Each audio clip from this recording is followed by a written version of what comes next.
Baiklah, terima kasih atas kesempatan yang telah diberikan. Perkenalkan, nama saya Shandar Daniel Blessing Warakombang dengan NIM 2304152. Di sini saya akan mempresentasikan tentang metode weighted product. Kita masuk ke bagian pertama, yaitu dengan pendahuluan. Pertama, apa itu weighted product?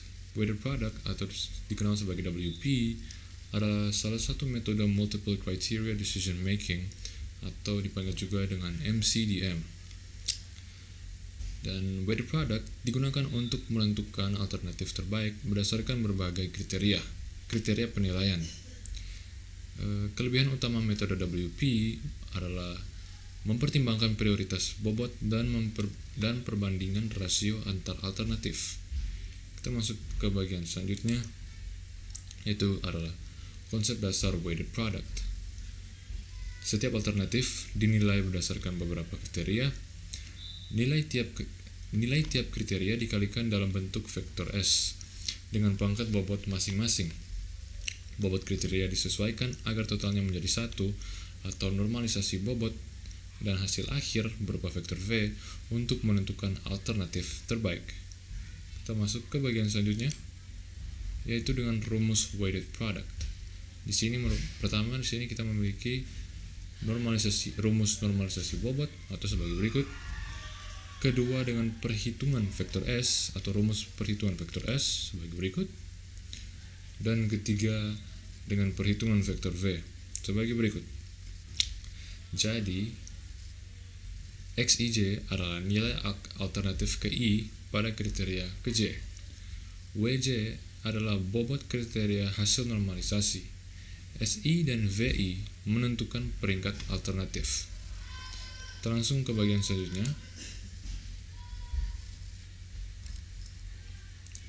yaitu dengan jenis kriteria. Dalam WP atau weighted product terdapat dua jenis kriteria. Pertama, benefit atau keuntungan.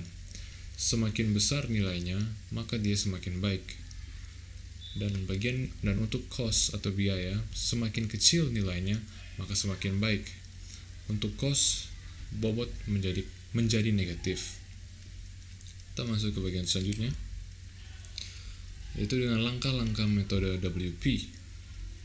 Pertama, yang menentukan alternatif dan kriteria. Kedua, memberikan nilai pada setiap kriteria tiap alternatif.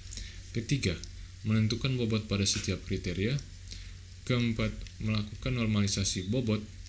Kelima, menghitung nilai S untuk setiap alternatif. Keenam, menghitung nilai V untuk mencari peringkat. Dan terakhir, menentukan alternatif terbaik berdasarkan nilai V terbesar. Kita masuk ke bagian selanjutnya, yaitu dengan kelebihan dan kekurangan WP. Bagian kelebihan WP yaitu adalah memperhitungkan perbedaan bobot antar kriteria. Kedua adalah perhitungan sederhana dan tidak memerlukan normalisasi matriks. Dan ketiga, cocok untuk pengambilan keputusan cepat.